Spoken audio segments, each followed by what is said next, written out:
庆祝2576年农历新年，华人市区的人们聚集在彩虹晨跑团体中，共同吃团圆饭并唱歌。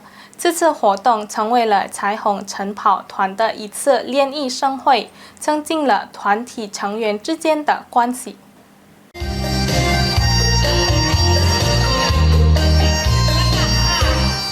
为了庆祝2576年农历新年，加入晨跑团体彩虹跑团的华人居民共同准备了并分享各种春节特色美食。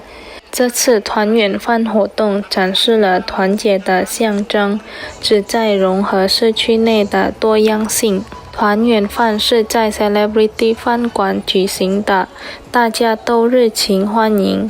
除了春节特色美食外，所有到场的跑团成员们均穿着鲜艳的红色服装，这在中国文化中象征着好运。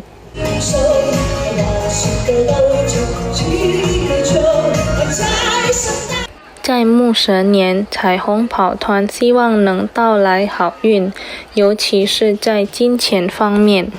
在庆祝春节的彩虹跑团聚会中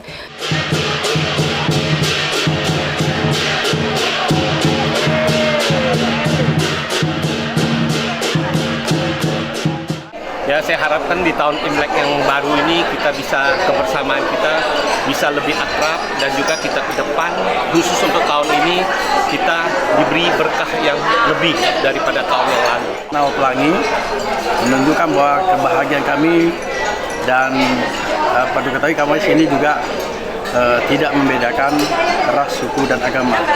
Semua kebahagiaan, semoga Imlek ini membawa kebahagiaan kita yang akan datang.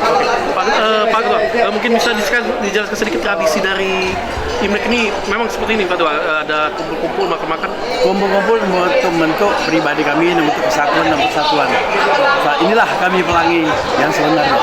除了吃团圆饭，还将奉上丰富多彩的娱乐节目，为参与者带来欢庆的氛围。